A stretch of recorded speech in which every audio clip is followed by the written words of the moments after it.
Ọhaneze Ndigbo ekenekwa m unu biko na unu ma o nwere video na trend kemgbe nya about a Reverend Father je n'ọgụ na church. Yes, I saw that video, but I was waiting for the right opportunity to say it. The right opportunity to say it. So I was gathering my fact, and God so kind of wanted a reliable source. And wanted me a reliable source from parishioner that church. Gịnị na-ese na ndị ụmụ nwaanyị ahụ, that group ahụ don't work Father si wee organize, but before then, as in some of them anaghị participate in ihe ọbụla na-eme n'ụka. They have their own clique, that they have their own gang they associate with, according to this video. Because by the time you get Charlie now, it is not right. Father put on a church in Obogo, something must happen to it. Only reason. Say Hapuchana Father Yefe White, Father Bomado. He has feelings. Or Mnemolia. Unamanjechi father without near Nampia or anybody go Nampia Namia. Somebody in the family must give authorization to preach your father. So from then I say, why Father Yeji no go on a church can do no. These people have their own clique and their people they associate with. I say, okay, I name is meeting now na church near where hall. Eba na no meeting. These people were can't where at a church we made that meeting now. In church. Not only that, na they are disobeying father. Na had the new father is in that parish. And the new father is in. Can we call the truth? Yo? If you cannot, if all of you need disrespect that father, you guys are disrespecting your husbands. You guys are also disrespecting your husbands. The house of God shall be called the house of prayer. Or him believe on yeah. And Jesus Mbono Obianowa, or when Dutch Pose na church, man the ambulance fornicators, Sunday church we melon merchandise, Ocho Hanchain in a church. A man of them Kafada Yisi we no but we use 12 more in a church, a be a father no log. Father no good dog, it is his right. Because in the Bible, na loba obolo menana. Who has the right in a meeting, August meeting, Nime church? August meeting and a Nime church building. You can use the church premises, you can use the hall. I've not only that, you quasi unubata unko Nime church. Unko unubata Nime church. Unanibata unko Nime church as again. Uno makanun name meeting, uno choing unkwa, and a menu reception name church premises, and people na wako hodi na unko. Then uno cholemia, why can't you use the church premises and leave the church building, the consecrated church building? Hodi. Father soon no. But you push you leave the church premises inside the church building, hapu di hapu. Uno jump on the bed, you know. Have basa fadogo. God is so kind. None of them no suffer dog. But to know this and know peace, the truth must be spoken by somebody or by one way or the other. Here who my father had the wrong man. Father no saruno, father only said leave. Manobu no na anointing. But father say no leave, there won't be any struggle. Ever ni people manu bata na church. Who give you women a right? Iba bata kuna I feel no organization decide the father that comes into the parish and the father that doesn't come into the parish. Odio kwanumma. Ugobo nkwanyelo. Emana ni high respect di ginayad. Hapo father aka. Do not come and disrespect father because you want to make your point. Odoro no mma. Who hande by. This is actually the first time I found them mother name goes to Hana father now we would name goes me to no name me to father can come out, can come in there. No to deal with Jason and the baby. When I make for my I name of my because who need discuss that meeting is for the good of the village, for the good of the parish and the parishioners. Go you see them.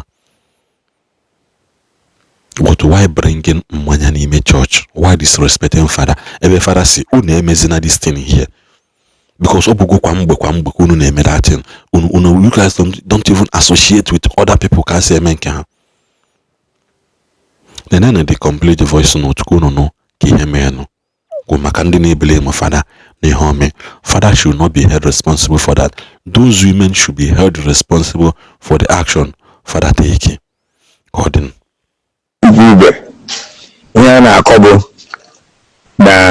For almost 3 years now, Igboland decided to be shike. One had a federal every August conference and a make a one. Shakita we join in shadow. I drew on the diamonds to participate in had a mobile. Mambane me sister's reception, you go in an act. But you go in the father had a water, had human city on it. So last Sunday, father did one known look at Shika marriage conference on a habido and did an emen of a new and emen of a Friday. Ancha Izukuna Center. We may conference. I'm no Friday go ya Benny video water. Do moving come with the Ghana Center. Why are Julie did I'm a only the Geneva. So for that address is my Ghana Center. We just did. This year, the your room or good village American.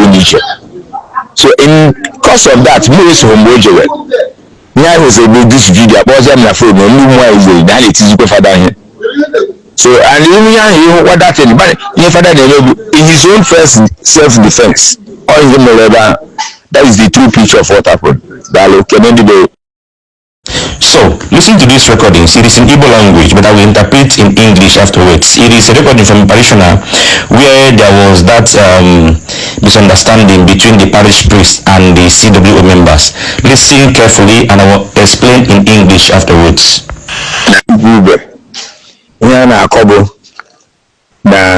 For almost 3 years now, Igboland decided to be shike. One had a federal every August conference and a make a one. Shakita we join in shadow.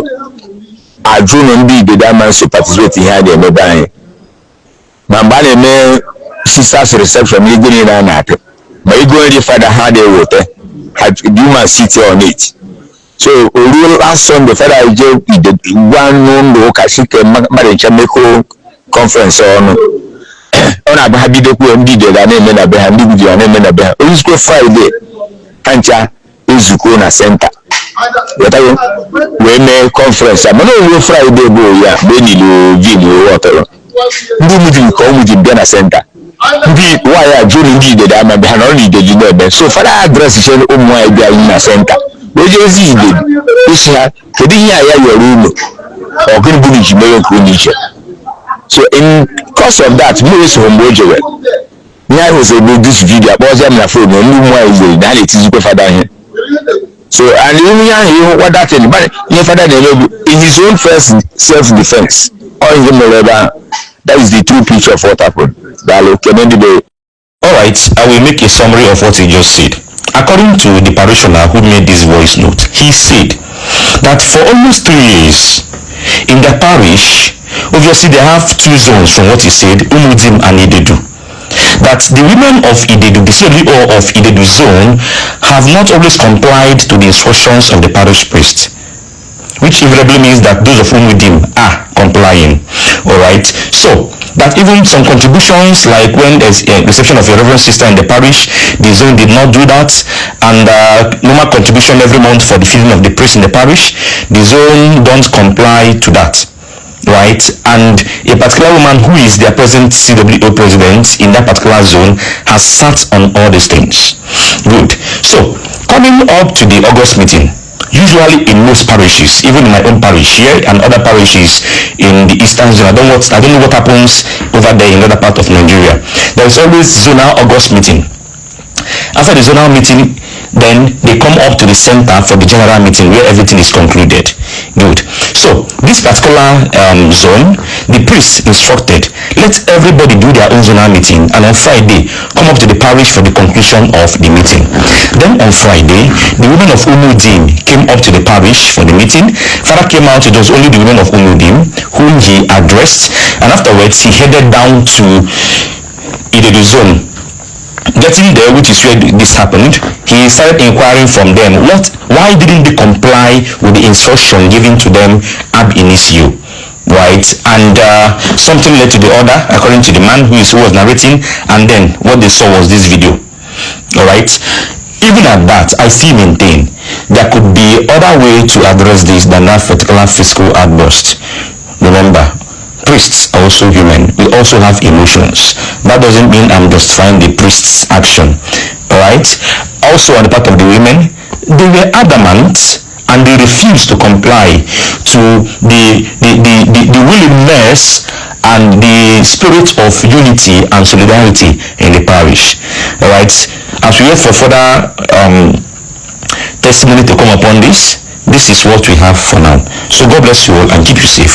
Don't forget to share this particular recording so that it will go viral, just like the video has gone viral. God bless you all. Amen. Happy Sunday in advance.